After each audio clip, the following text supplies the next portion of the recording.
The master of Mississippi always selected the weakest man for the fight, yet no one anticipated what would follow. In 1858, deep in Mississippi's heart, Master Calvin Thornwood observed a brutal ritual. Whenever a slave ceased to be productive, he summoned them for one final confrontation, right there under the blazing sun, in the plantation center, before everyone's eyes. The rule stood simple. Win and gain your freedom. Lose and die in the struggle. To the master, this was a method to discard those no longer useful to him and to fill the rest with dread. He would call anyone, an elder, a frail young laborer, even an ailing boy. His violence became the plantation spectacle. 23 men had faced him. 23 men had perished. But on a damp August morning, something shifted. The man Thornwood called that day had behaved oddly for weeks, moving slower, coughing more, stumbling in the fields. Everyone believed he was dying. Everyone except one. When the master made his challenge, the plantation fell into complete silence. The feeble man stepped forward. No fear showed in his eyes, no hesitation in his steps. And in that moment, a few of the older slaves recognized something. A pattern they had witnessed before. A strategy older than the plantation itself. What followed would transform everything. Yet the master had no clue what approached. Before we proceed with this remarkable tale of vengeance, remember to subscribe to the channel and comment which city you're watching this fight from. Let's continue. Thornwood Plantation spread across 4,000 acres of Mississippi Delta land, rich, dark soil yielding cotton in abundance. The kind of land that enriched white men and made black people suffer. By 1858, the plantation operated at peak production. 312 slaves labored from dawn until dark, 6 days each week, with only Sunday afternoons for rest. They dwelled in rows of crude cabins behind the main house, slept on wooden pallets, ate rations of cornmeal and salt pork, wore clothing from the cheapest fabric, existing in a state of unending exhaustion and fear. Calvin Thornwood owned all of it, having inherited the plantation from his father, Richard Thornwood, in 1851. Calvin was 28 years old when he became master. Young, ambitious, and resolved to prove himself even more successful than his father. Richard had been a traditional plantation owner. Cruel, certainly, but predictably so. Whippings for infractions, sales that separated families, overwork until bodies broke, standard methods of control employed on every plantation. Yet Calvin desired something more. He wanted absolute dominance, wanted his slaves to fear him in ways they never feared his father. He studied methods of control, read books about breaking horses, applied those principles to breaking people, developed techniques of psychological torture, of unpredictable violence, of spectacles crafted to traumatize and terrorize. And his most potent spectacle was the fights. The ritual began in March 1855. A slave named Abraham had turned 63 that year. His hands were gnarled with arthritis. His back stayed permanently bent from decades in the fields. He could no longer keep pace with the younger workers. He slowed his picking crew. Calvin watched him struggle for a week. Then one morning he called him to the workyard center.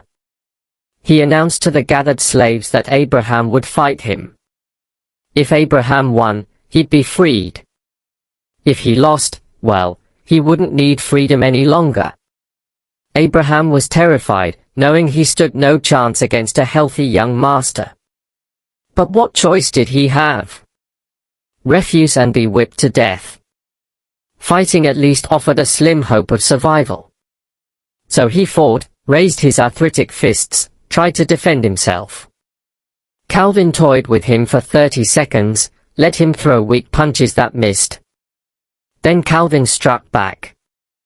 One massive blow to Abraham's jaw. The old man fell. He did not rise. Calvin kicked him in the ribs, in the head, in the back. He kept kicking until Abraham stopped moving, stopped breathing, died in the dirt as 300 people watched. Calvin stood over the body, breathing hard, covered in Abraham's blood, and he smiled, looked around at the terrified faces. "Anyone else want to slow down?" he asked. "Want to become useless? This is what happens. This is what awaits you." The message was clear. Work until you drop or die fighting. Those were the only choices. Other plantation owners heard of Calvin's method. Some criticized it. Charles Morrison from the neighboring plantation told Calvin he was destroying valuable property. That selling old or sick slaves was more economical than killing them. But Calvin disagreed. "Fear is worth more than the sale price of a worn-out slave," he said. "One dead man in the dirt teaches 100 others to work harder. That increased productivity pays for the loss." And he was correct. In the months following Abraham's death, productivity on Thornwood Plantation rose 12%. People worked through pain, hit illness, pushed beyond their limits because the alternative was the circle, was the master's fists, was death before everyone. The system worked, and Calvin kept using it. Over 3 years, 23 men died in that circle. Not all old, not all sick. Some were simply unlucky. Had an accident that left them partially disabled. Contracted a fever that weakened them. Developed a persistent cough. Anything marking them as less than fully productive made them targets. Calvin would watch, would wait until someone could no longer conceal their weakness, then call them out, make them fight, make them die. Those 23 deaths had names, had histories, had families who mourned them. Abraham was first, then Isaac, who'd broken his leg and never healed right. Then Moses, who developed a lung disease. Then Samuel, whose back injury left him unable to lift heavy loads. Then Josiah, who'd gone partially blind. One by one, month by month, the death toll mounted and the fear deepened. But fear also breeds other things. Resentment, hatred, and in some, a determination to resist. The slaves couldn't rebel openly. Mississippi law was designed to prevent that. Any gathering of more than 5 slaves without white supervision was illegal. Teaching slaves to read was illegal. Slaves testifying against whites in court was illegal. The entire legal system was constructed to make organized resistance impossible. But the slaves discovered other ways. Quiet ways, patient ways, ways that wouldn't be obvious until the moment they acted. Elijah was among those patient ones. Born in 1824 on a South Carolina plantation. His mother's name was Ruth. His father's name he never knew. Could have been any of several white men who raped his mother over the years. Elijah was sold at age 15 when his original master died and the estate was liquidated. A trader bought him, chained him to a corral with 20 other slaves, marched them overland to Mississippi, sold them at auction in Jackson. Elijah went to Richard Thornwood for $850. Considered a sound investment, young, strong, intelligent enough to learn tasks quickly, but not so intelligent as to be dangerous. Elijah had lived on Thornwood Plantation for 19 years. Had watched Richard Thornwood run it for 4 years. Had watched Calvin take over in 1851. Had witnessed the shift from traditional brutality to Calvin's refined sadism. Had seen all 23 deaths in the circle. And through it all, Elijah had been cautious, had played the part of the good slave, hard worker, obedient, non-threatening, never gave the overseers cause to notice him, never drew attention, just survived and watched, always watched. Because Elijah was learning, was studying Calvin's methods, was analyzing how the fights worked. Calvin was strong, unquestionably. 6 feet tall, 200 pounds of muscle, possessed natural athletic ability, but he wasn't trained. Didn't know formal fighting techniques. Relied on rage and strength, relied on his opponents being weak, terrified, and unable to defend themselves effectively. Against old men and sick boys, that sufficed. But what would happen against someone who could actually fight back? Someone young and strong who knew what they were doing? The question fascinated Elijah, but he had no combat training, no knowledge of fighting beyond the desperate brawls that occasionally erupted between slaves, no techniques to let him defeat a man who outweighed him by 40 pounds. So Elijah did something quietly revolutionary. He sought knowledge from the oldest people on the plantation, the ones who remembered Africa, the ones brought over on slave ships, the ones carrying memories of lives before bondage. There was a woman named Sarah. She'd been on Thornwood Plantation for 43 years, had been taken from West Africa in 1815 at age 22, had survived the Middle Passage, had survived 4 decades of slavery. She was 65 years old in 1858. Too old for heavy field work, but kept alive because she was valuable as a midwife and healer. Knew herbs and medicines, could deliver babies and treat illnesses. The plantation needed her skills even if her body was failing. Sarah also knew things the white people didn't. Combat techniques from her homeland. The Igbo people from what is now Nigeria possessed warrior traditions, knew how to fight larger opponents, knew pressure points and vulnerable areas on the human body, knew how to turn an enemy's strength against them. This knowledge had no use in slavery, would only get you killed if you tried to use it. But Sarah remembered, and when Elijah approached her quietly one evening, when he asked if she knew how to fight, she understood what he intended. "You want to face the master?" She said it not as a question. They were alone near the well. No one could overhear. Elijah nodded.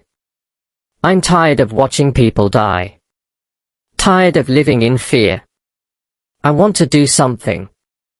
Even if it kills me. Want to at least try." Sarah studied him. Saw the determination. Saw the anger that had built for 19 years, finally spoke. "I can teach you. Not everything, that would take years, but enough.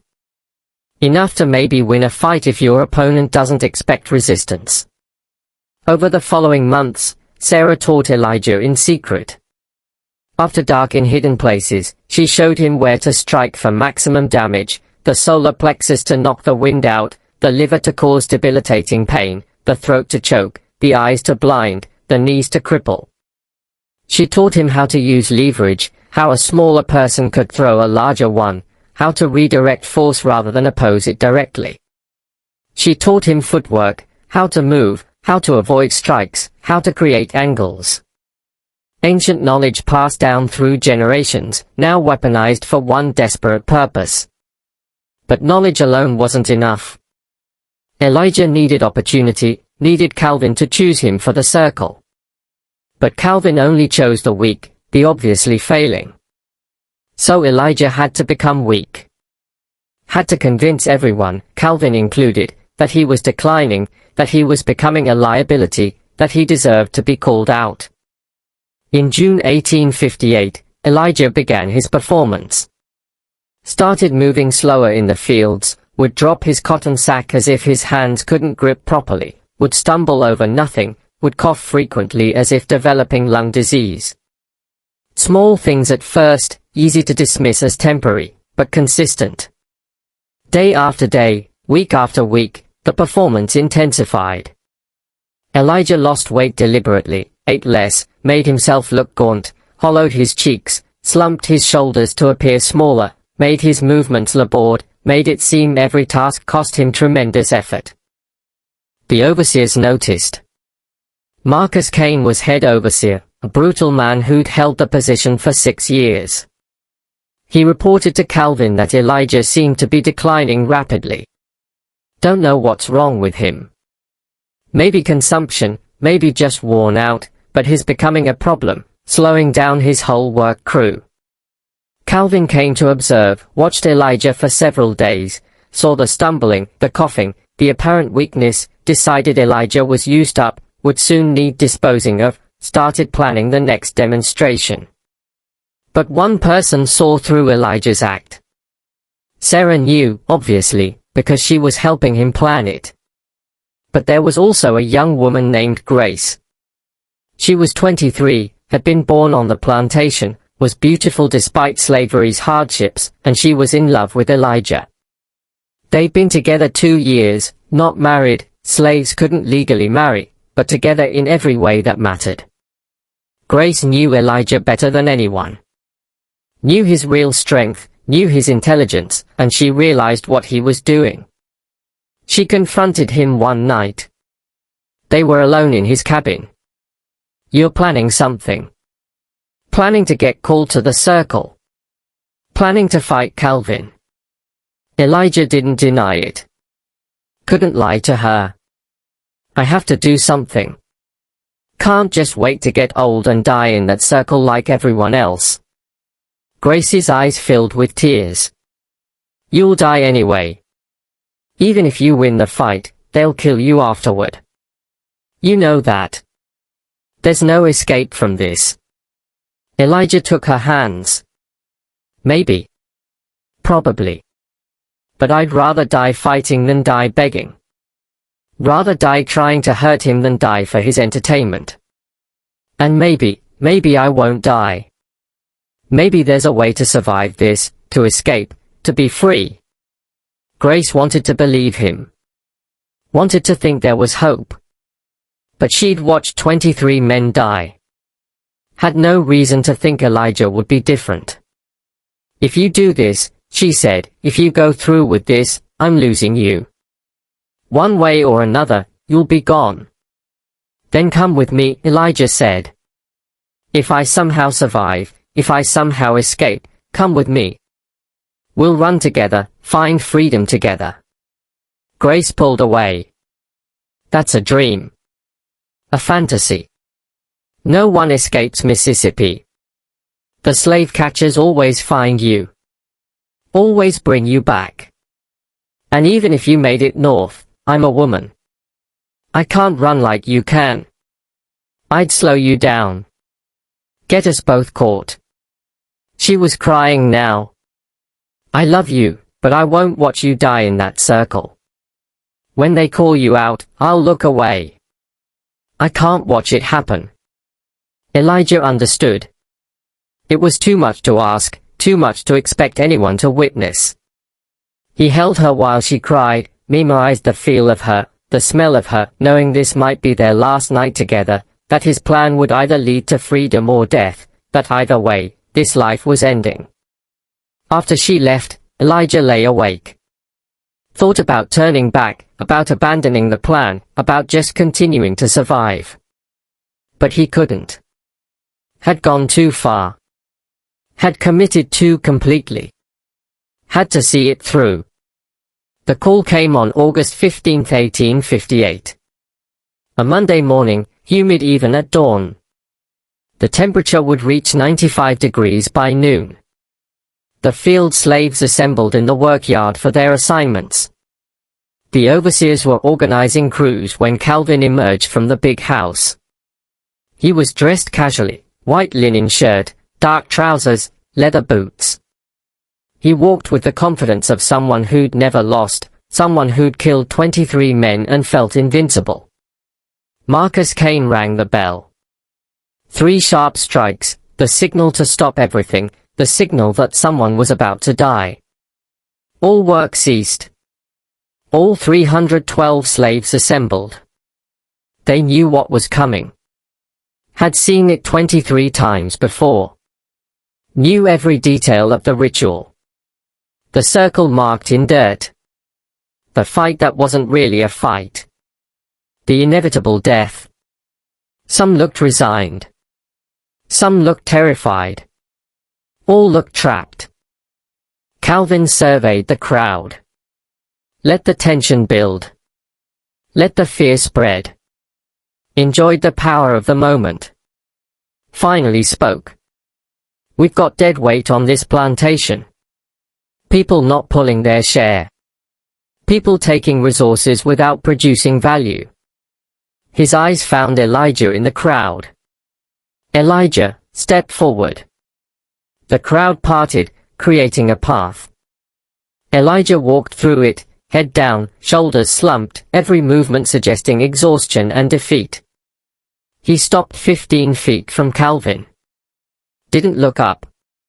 Played his role perfectly. "You've been declining," Calvin said. "Getting weak, becoming useless. I've been watching you, seen you stumbling around, coughing, acting like you can barely work. So, we're going to settle this the usual way. You and me, right here, right now. Same rules as always. You win, you're free, you lose," he smiled. That terrible smile the slaves had learned to fear.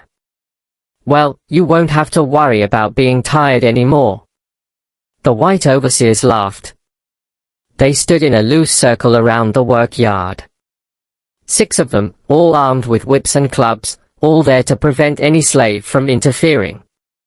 All confident in the outcome. They'd seen this 23 times. Knew how it ended. Another dead slave. Another reminder of who held power. Another day at Thornwood Plantation. But something happened that made Calvin pause. Elijah raised his head, looked directly into Calvin's eyes, and smiled.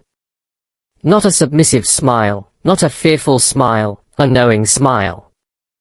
The smile of someone with a secret. "I accept your challenge, Master. Let's see what happens."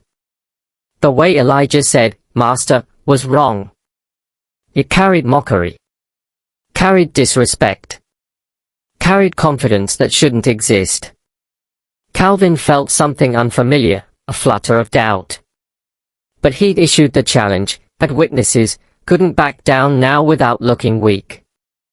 "Marcus, mark the circle," he ordered. Marcus Kane used a stick to scratch a circle in the dirt, 20 feet in diameter, standard size. 23 men had died within that circle. About to be 24. Calvin removed his shirt, revealed his physique, 6 feet tall, 200 pounds of muscle, arms thick from years of riding and manual work, chest broad, shoulders powerful. He was in his prime at 35 years old. Looked like what he was, a dangerous man.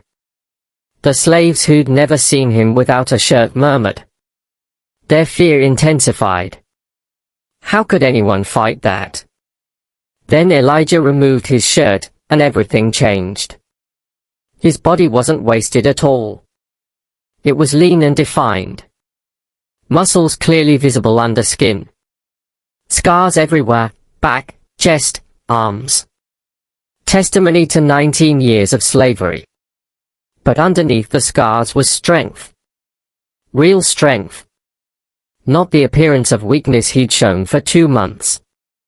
His actual body. Grace gasped. Sarah nodded slightly. A few of the older slaves who'd suspected smiled grimly. The deception was revealed.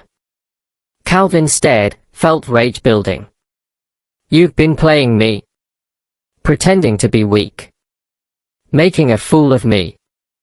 Elijah shrugged. "You chose to believe what you saw. Chose to think I was dying. That's not my fault. That's yours." The insolence was shocking. Slaves didn't talk to masters like that. Didn't show defiance. Didn't mock. Calvin's hands clenched into fists. "I'm going to kill you slowly. Going to make you regret every word, every lie, every moment you thought you were clever." "Maybe," Elijah said. "Or maybe today is the day you learn you're not invincible. That you can be beaten. That you can die." He rolled his shoulders, loosened his neck, bounced on the balls of his feet, moved like someone who knew how to use his body, like someone who had trained. Calvin felt doubt intensify, but also rage. This slave needed to be destroyed, needed to be made an example, needed to die badly. Marcus dropped his hand. The fight began. Calvin charged immediately, used his standard tactic, overwhelming aggression, rush forward, drive the opponent back with size and violence. Had worked 23 times. But Elijah didn't retreat, didn't panic. He stepped to the side at the last second, let Calvin's momentum carry him past. As Calvin stumbled by, Elijah drove his elbow into Calvin's ribs, hard, precisely placed, used all his weight and leverage. The impact broke 2 ribs. Calvin gasped. Pain exploded through his chest. He'd never been hurt in these fights. Never felt real pain. Had always been the one inflicting it. The shock was almost as bad as the injury. He turned, faced Elijah. Saw the slave was smiling again. "That's for Abraham," Elijah said quietly. "For the first man you killed." Calvin roared, charged again, swung a massive fist at Elijah's head, but Elijah ducked under it, came up inside Calvin's guard, drove 3 rapid punches into his torso.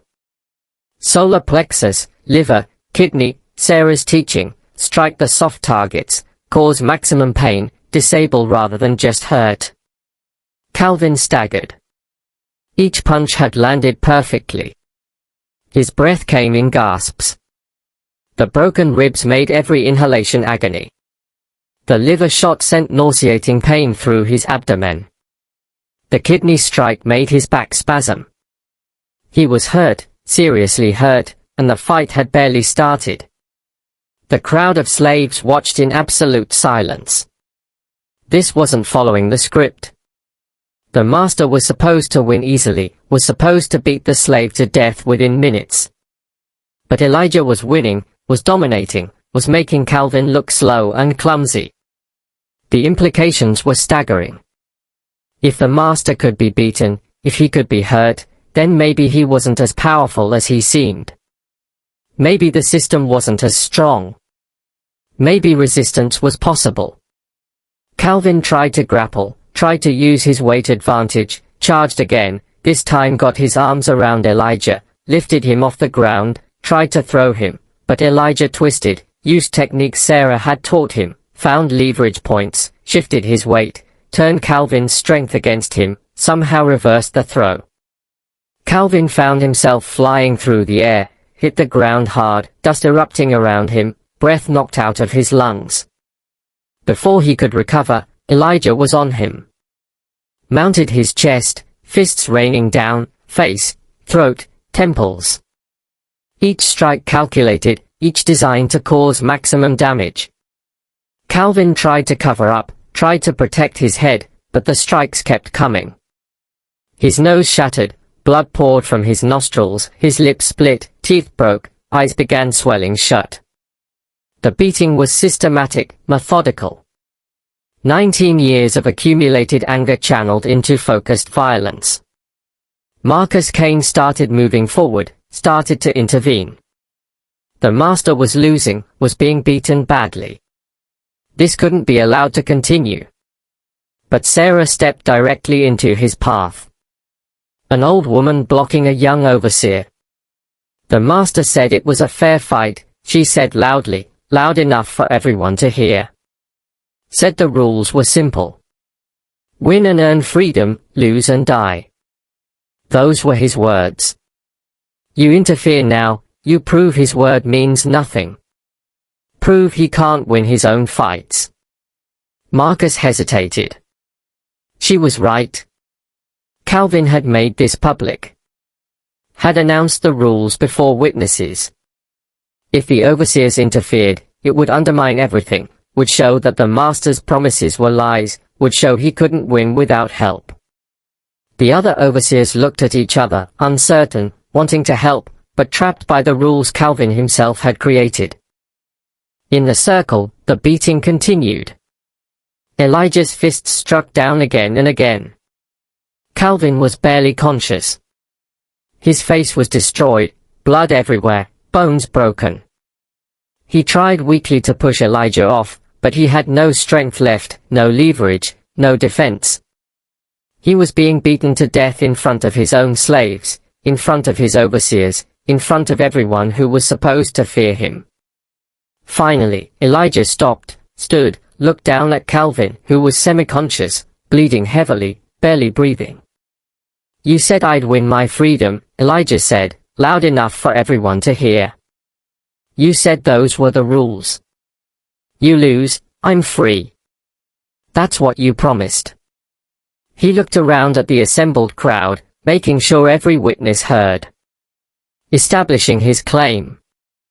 "I won according to your own rules. I'm free." For a moment, nobody moved. The slaves were in shock. The whites were paralyzed by disbelief. Then Marcus found his voice. "You're a dead man. You know that, right? Even if you won the fight, you can't walk away from this. We'll hunt you down. We'll kill you. And it'll be slow. It'll be painful. We'll make an example that lasts for days." Elijah nodded. "Probably. But for right now, for these few minutes, I'm free. I beat him. I won. And I want everyone here to remember this. Remember that he's just a man, that he bleeds, that he can be beaten. Remember that you don't have to accept this, that resistance is possible." He looked directly at the slaves. Spoke to them, not to the whites. "Remember me. Remember what happened here. And when your moment comes, when you get your chance, be ready. Be brave. Fight back." That's when the other whites arrived. Plantation owners from neighboring properties who'd been visiting. Guests from the big house who'd been watching from the porch. Other overseers who'd been working distant fields. They came running when they heard the commotion. Came to restore order, to punish this insurrection, to make an example. Within minutes, 20 white men surrounded Elijah. All armed, some with guns, some with whips, some with clubs. 20 against 1. No chance of survival. But Sarah had planned for this, had spent weeks preparing, had recruited allies, had created contingency plans.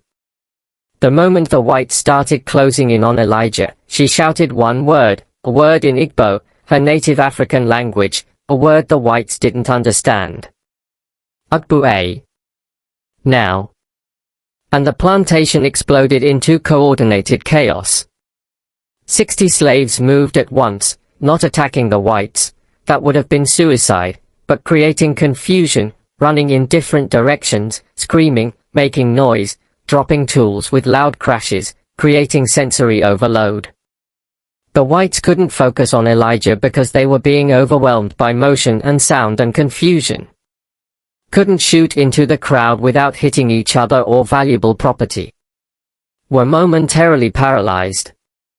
In that chaos, Elijah ran, sprinted toward the tree line, toward the woods, toward the slim chance of escape. The whites started firing. Gunshots cracked through the humid air. Bullets buzzed past Elijah. Most missed, but one caught him in the left shoulder.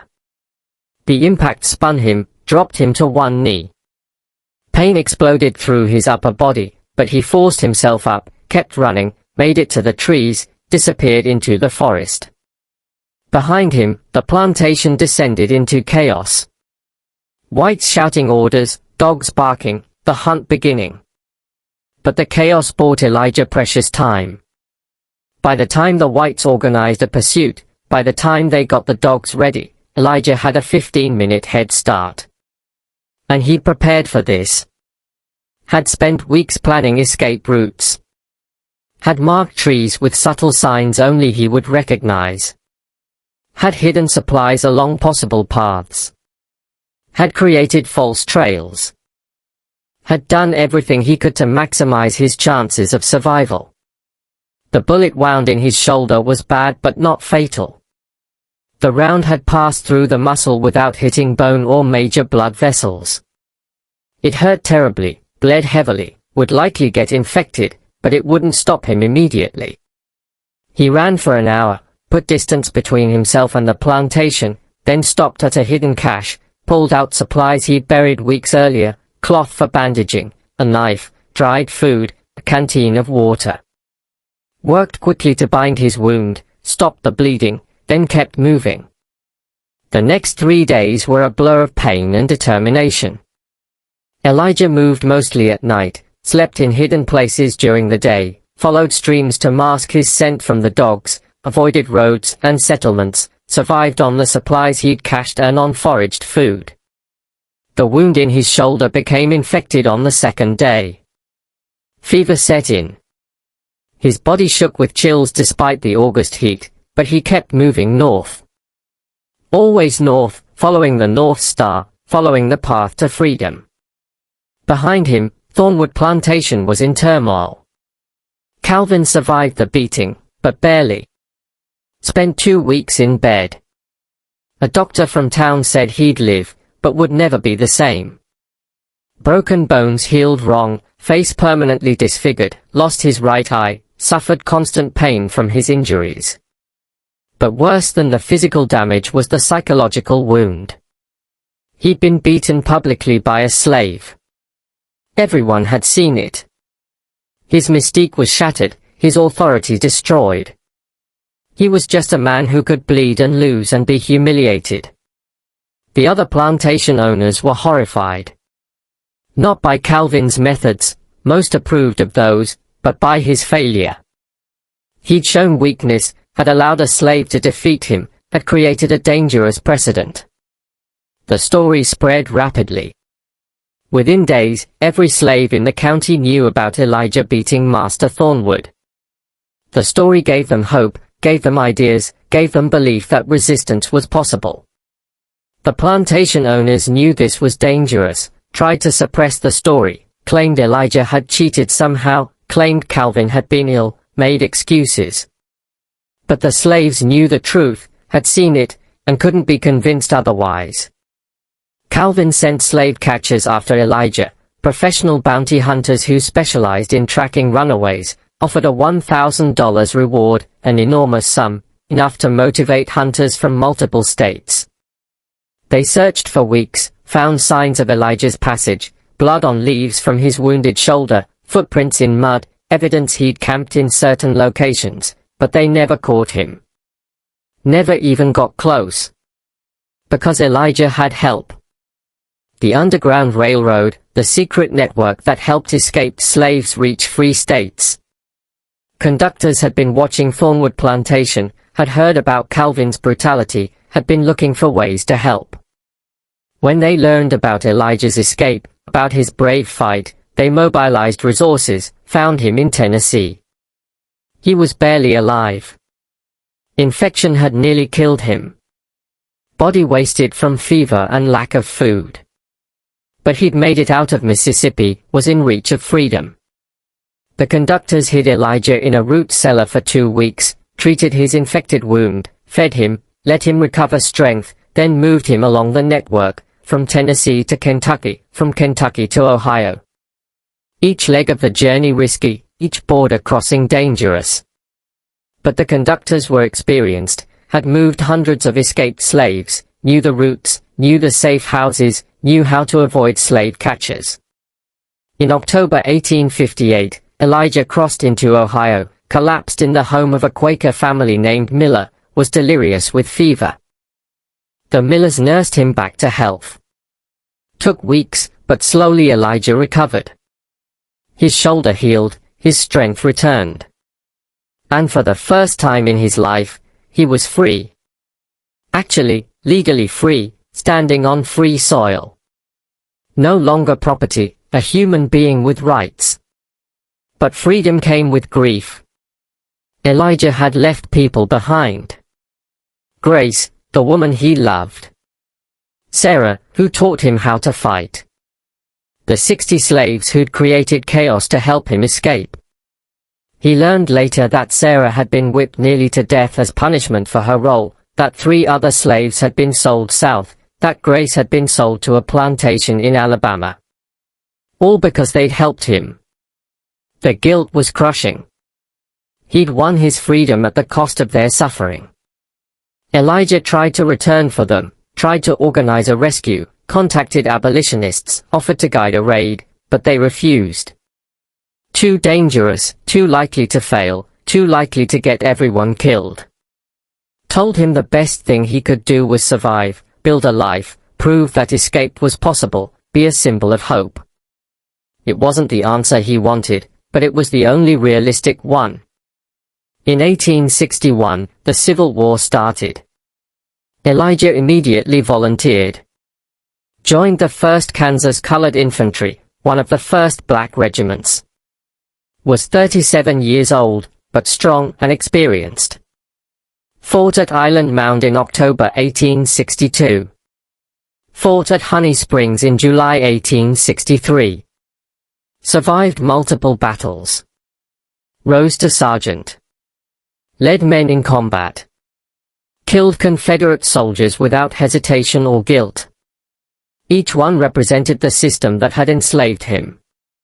Each death was justice. When the war ended in 1865, Elijah was 41 years old. He returned to Mississippi as part of the occupying Union forces, went back to Thornwood Plantation, found it burned, abandoned. Calvin had fled when Union troops approached, never returned. The plantation was seized by the government. The land was supposed to be redistributed to freed slaves, but that promise was broken. Eventually, the land was sold to Northern investors. The freed slaves got nothing. Elijah found Sarah still there. She'd survived the war, was 72 years old, free, but with nowhere to go, no resources, no support. Elijah took her north, got her settled in Cincinnati, paid for her care, visited her regularly, listened to her stories. She lived 3 more years, died in 1868. Her last words to Elijah were, "You made it count. You made my sacrifice worth something. Thank you." Elijah tried to find Grace, learned she'd been sold multiple times. Last known location was a plantation near Mobile, Alabama. But by the time he traced her there in 1866, she was gone, dead from cholera in 1864. Never knew that slavery ended. Never knew that Elijah had survived. Never got to experience freedom. The loss devastated Elijah. He hoped to find her, to reunite, to build a life together. But that dream died with her. Elijah settled in Ohio, married a woman named Rebecca in 1867. She was a former slave from Kentucky, understood his pain, his nightmares, his survivor's guilt. They built a life together, had 7 children, worked hard, bought land, farmed, raised their children in freedom, taught them to read and write, sent them to school, gave them opportunities he'd never had. But Elijah never forgot August 15, 1858. Never forgot the fight. Never forgot the people who'd helped him. He told the story often, to his children, to his grandchildren, to anyone who would listen, made sure it was recorded, made sure it was preserved. The story of the day a slave beat his master in single combat. The day the impossible happened. The day one man's courage inspired hundreds. Elijah lived until 1903, died at age 79, had 14 grandchildren by then, 23 great-grandchildren, all free, all educated, all aware of what their grandfather had done. His funeral was attended by over 200 people, black and white.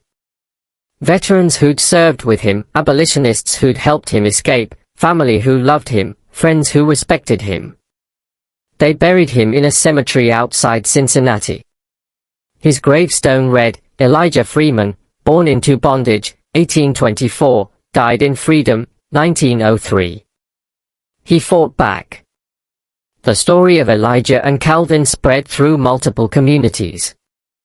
The black community preserved it carefully, passed it down through generations, told it as proof that masters could be beaten, that the system could be resisted, that courage mattered.